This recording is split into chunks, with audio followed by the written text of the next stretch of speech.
बिस्मिल्लाहिर्रहमानिर्रहीम। अस्सलाम वालेकुम डियर स्टूडेंट्स। आज के हमारे इस लेक्चर में हमने यूनिट 10 9 क्लास मैथ का हमारे पास कंगरेंट ट्राइंगल में क्वेश्चन नंबर 3 है।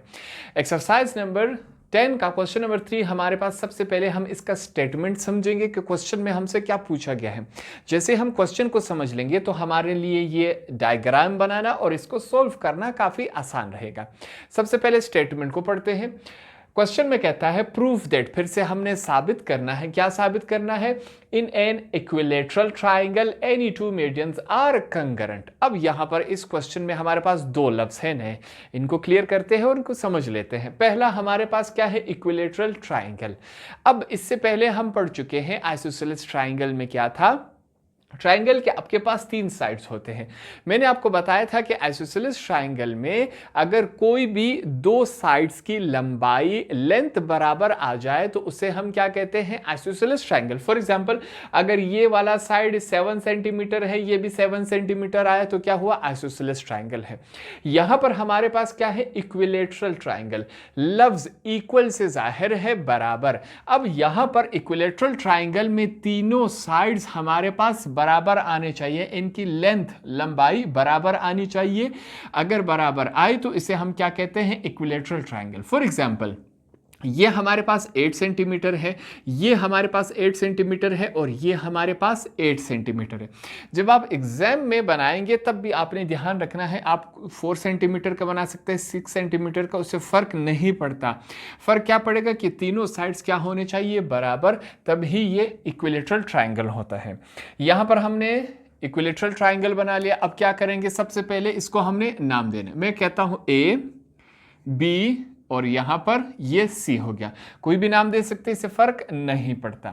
दूसरा लफ्ज हमारे पास क्या है? मीडियन है। इससे पहले हम पढ़ चुके हैं कि ट्राइंगल के किसी भी कोने में या किसी भी फिगर के जो कॉर्नर होता है उसे हम क्या कहते हैं? वर्टेक्स कहते हैं। अब ट्राइंगल में कितने वर्टेक्स है? 1 2 3। 3 कॉर्नर है, 3 वर्टेक्स है। मेडियन किसे कहते हैं? कि वर्टेक्स से जैसे ही हम स्ट्रेट लाइन लगाए, जो ऑपोजिट साइड होगी उसके बिल्कुल सेंटर में आना चाहिए, इसे क्या कहते हैं? हम मेडियन कहते हैं। फिर से समझ दो, वर्टेक्स से हम लाइन लगाएंगे। अब ये लाइन यहां पर भी जा सकती है, यहां पर भी जा सकती है। मीडियन में क्या शर्त है कि वर्टेक्स से लाइन जाएगी, जो सामने वाला मुखालिफ जो भी आएगा उसको उसके सेंटर में आना चाहिए, इसे हम क्या कहते हैं? वर्टेक्स कहते हैं। अब यहां पर हम क्या करेंगे? वर्टेक्स बना लेते हैं कि हमारे पास वर्टेक्स किस शक्ल में आता है। मैं यहां पर आपके लिए बना लेता हूं ताकि आप भी साथ साथ करते जाए और ये फिगर आपको ज़बानी याद हो जाए। यहां पर फॉर एग्जांपल हम कहते हैं कि हमारा जो सेंटर पॉइंट है यहां पर है। पहला हम ऊपर से ही बना लेते ताकि हमारे लिए इजी रह जाए। यहां ए से हमने बिल्कुल सेंटर में यू एक लाइन लगा दी। हमने कहा कि बी सी के बिल्कुल सेंटर में ये लाइन आ गया। इसको हम क्या करते हैं? पॉइंट ए बी सी के बाद हम कहते हैं कि ये हमारे पास क्या है? पॉइंट डी है। इसको थोड़ा सा मैं डार्क कर लेता हूं, हमारे पास हल्का आया। पहला हो गया हमारे पास। अब क्या करेंगे? हमने करना है कि जो बकाया दो हमारे पास वर्टेक्स है उनसे लेकर हमने लाइन लगा लेनी है। अगला मैं क्या करता हूं? यहां पर बी वाले वर्टेक्स से यहां पर एक लाइन लगा लेता हूं, बिल्कुल यूं। हमारे पास ये अगला हो गया मेडियन। इसको हम क्या नाम देंगे? इसको मैं कहता हूं ये हमारे पास ई हो गया। लास्ट वाला वर्टेक्स रह गया हमारे पास सी वाले। सी से हम क्या करेंगे? यू एक लाइन लगा लेते हैं। यहाँ पर थोड़ा सा मुझसे टेढ़ा हो गया क्योंकि ये बड़ा स्केल है, व्हाइट बोर्ड पे थोड़ा सा बनाना क्या हो जाता है? मुश्किल हो जाता है। तो यहाँ पर हमारे पास ये इस पॉइंट पर आ गया। यहां तक बातें क्लियर हो गई। 3 वर्टेक्स है, 3 वर्टेक्स से हमने लाइन लगा ली। लाइन बिल्कुल फॉर एग्जांपल ये इस वर्टेक्स से आएगी, यहां बिल्कुल सेंटर में आनी चाहिए, हमारे पास आ गई। इस पॉइंट को हम क्या नाम देंगे? एफ का। तो आज हमने इक्विलेटरल ट्राइंगल भी सीखा और आज हमने मेडियन भी यहां पर एक नई चीजें सीख ली ताकि आगे हमारे पास काम आ सके। अब चलेंगे, हम क्या करेंगे? गिवन। सबसे पहले यहां पर हम क्या लिखेंगे? गिवन में हम वो चीजें लिखेंगे जो हमारे पास हमने इस डायग्राम में बनाई, जो हमें क्वेश्चन से मालूम हुए।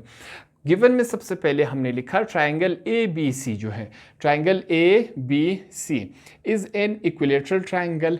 ये हमारे पास एक इक्विलेटरल ट्राइंगल के तीनों साइड्स बराबर होते हैं। अगर ये हमारे पास इक्विलेटरल ट्राइंगल है, दैट इज, इसका मतलब क्या हुआ कि ए से लेकर बी तक जो लाइन है वो बराबर है बी से लेकर सी तक, ए से लेकर बी तक जो लाइन है वो बराबर है बी से लेकर सी तक, बी से लेकर सी तक लाइन जो है वो बराबर है, कंकरेंट है सी से लेकर ए तक, ये वाला लाइन बराबर है सी से लेकर ए तक। तीनों लाइंस आपस में क्या है, कंकरेंट है, बराबर है। क्यों? क्योंकि ये एक इक्विलेटरल ट्राइंगल है। इक्विलेटरल ट्राइंगल में तीनों साइड्स इक्वल होती हैं। अगर तीनों साइड्स बराबर है तो इसका मतलब क्या हुआ, तीनों एंगल्स भी बराबर होंगी। एंगल ए जो है वो बराबर है एंगल बी पर। एंगल ए पर जो एंगल इस पॉइंट पर जो एंगल बन रहा है वो बराबर है बी पर, और बी पर जो एंगल बन रहा है वो बराबर है सी पर। बी वाला एंगल बराबर है सी पर, तीनों आपस में बराबर हुए।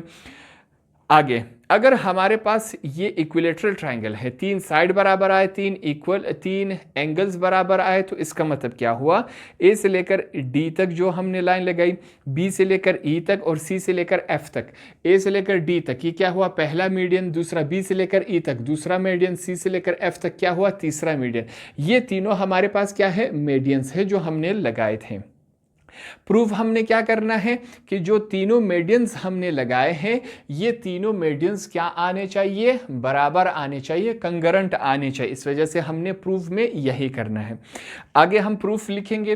प्रूफ के लिए अब ये जो है आपने इसके नीचे करना है, मेरे पास स्पेस कम है, ठीक है। अब प्रूफ के लिए हम क्या करेंगे, आपने दो कॉलम्स बनाने दी है टेबल इस तरह, उसमें क्या करना है, पहले में स्टेटमेंट्स, दूसरे में हमने रीजंस और वजूहात बतानी है। सबसे पहले हमने क्या लिखा, इन द करस्पॉन्डेंस, हम क्या करवा रहे हैं, कंपैरिजन करवा रहे हैं, करस्पॉन्डेंस करवा रहे हैं। किन का करवा रहे हैं, नीचे हमने लिखा ट्राइंगल बी सी एफ का, बी सी एफ, इस वाले ट्राइंगल का हम क्या करवा रहे हैं, इस लाइन का मतलब क्या है, करस्पॉन्डेंस। करस्पॉन्डेंस का मतलब कंपैरिजन। किसके साथ कंपैरिजन करवा रहे हैं, ट्राइंगल सी बी ई, हम करवा रहे हैं सी बी ई के साथ। इस ट्राइंगल का हम कंपैरिजन करवा रहे हैं किसके साथ, इसके साथ कंपैरिजन करवा रहे हैं। अब इन दोनों को यहाँ पर मैं आपके लिए अलग बना लेता हूँ ताकि हमें समझने में आसानी हो। तो आपके लिए मैंने ये दोनों ट्राइंगल्स यहां पर बाहर निकाले ताकि आपको समझने में आसानी रहे। पहला ट्राइंगल क्या है, B C F. B C F को हमने कंपैरिजन करवाना है किसके साथ, हमने सी बी ई, इस दोनों ट्राइंगल का हमने कंपैरिजन करवाना है। तो सबसे पहले हमने क्या लिखा कि बी से लेकर सी तक जो लाइन है वो बराबर है बी से लेकर सी तक।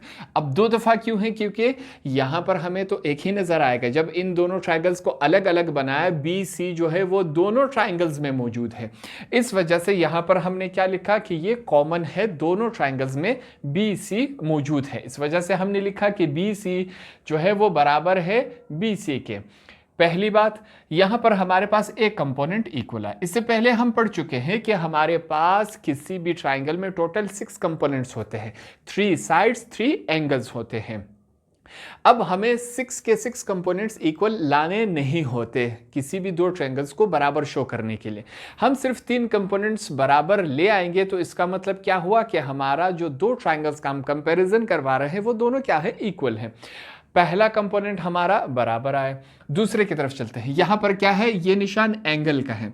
अब एंगल बी जो है वो बराबर है एंगल सी के।